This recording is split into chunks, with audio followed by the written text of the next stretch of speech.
Your documentary, Living in the Shadow of the Moondog, A South Pole Diary, is about what? Well, it's about my experience of spending 10 months living at the South Pole, working as a contractor indirectly for the National Science Foundation. How difficult was it to make the film? Well, when you're filming in conditions when it's 100 below zero, your cameras simply don't survive at those temperatures. Another guy brought a camera down, the exact same camera, and he destroyed his in a week. So I had brought down a camera case that was homemade with optical lens on the front and a lot of insulation, and that kept it from being destroyed, but it wasn't good enough to keep the camera warm enough to function and to keep the lens cover from frosting. So that's why I kept developing my box more and more, and this is the end result. Now, by destroyed, it's not like he had a fit of anger and threw it across the room. It simply never functioned again. He couldn't get it to do anything. There's a scene in your film where you're showing electrical cord being out overnight. Right.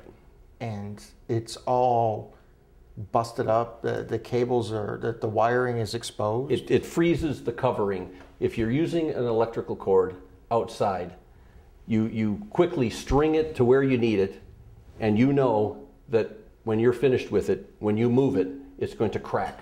So it's a sacrifice. You only get to use it once, and it doesn't have to be out there all night. It could be out there for 5-10 minutes. And by that, that's what you mean by destroyed. Something similar happened with his camera? Absolutely. How long did you live at the South Pole? Just under 10 months. Would it be safe to say that it was dangerous to live there?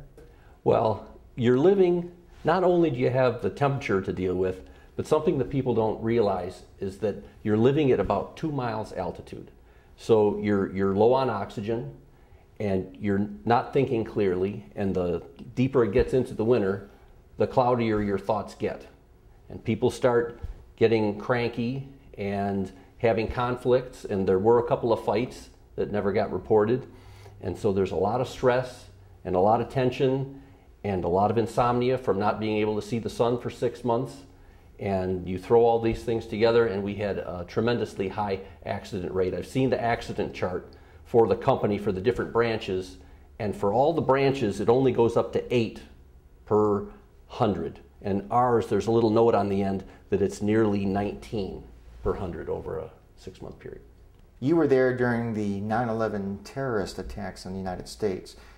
When and how did you find out? Well, we found out first thing the next morning on 9/12. And needless to say, we were very upset. We have 2 Iridium phones, satellite phones on the station, and people pretty much ran for those so they could call home and see how our families were doing. People were very stressed out back home, and of course us too. And we were concerned. At the time, everybody believed that World War III was going to break out, and we couldn't be there to help them, to comfort them, and yet at the same time, we were in the safest place on the face of the earth. However, there was also the possibility, or we were originally told, that if a war breaks out, the military may be too busy to come down and get us. So we could be stranded at the South Pole for an extra year or 2. Now, fortunately, they came to an agreement with the Air National Guard that they would get at least 1 plane down there, so that was dispelled. But people were very stressed out about being stranded at the South Pole for an extra year. Now, you said earlier that the term South Pole is misused. What did you mean by that? Well, when people say the South Pole, they tend to refer to the entire continent, which is not accurate. I've wintered at all 3 American winter over stations, McMurdo, South Pole, and Palmer Station.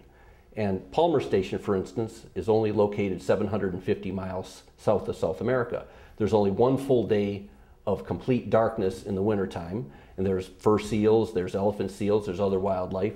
McMurdo is much colder, and it does have about 4.5 months of darkness, but there are also some seals and other wildlife. But when you get to the pole, you have 1 day of 6 months of light and 1 night, 6 months of darkness.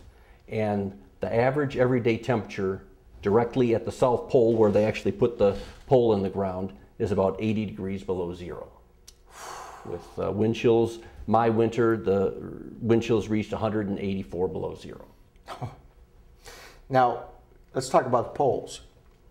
There's two, you said. Well, there's actually more than two. There's the ceremonial South Pole, okay, which is just kind of elaborate and is great for picture taking. There's the geographic South Pole, which is the actual spot that they use with an ultra-accurate GPS to place the exact center of the bottom of the Earth once a year. And of course that moves because you're on a moving glacier. And then there's also the pole, the magnetic South Pole. And then there's also the least known pole of least accessibility, which is where the Russian station is, which is the farthest away from any coastal access. So what's coming up next? Well, I do want to finish marketing my video, but at this point I'm really starting to look for an agent for the manuscript which accompanies this video. Paul, what piece of advice do you have for filmmakers considering a career in the Michigan film industry? Well, if you're going to make a film, make it on something that you really love and that you really have a great interest in, because you're probably not going to make a lot of money at it, so you better enjoy it. Paul Daniels, thank you so much for being with us today on Michigan Film News. Thank you. It has been my pleasure. If somebody wanted to get a copy of this film, how could they do that? Go to the website filmbaby.com. Just do a search for Living in the Shadow of the Moondog. And they can go ahead and purchase it there? Absolutely. Awesome. Thank you.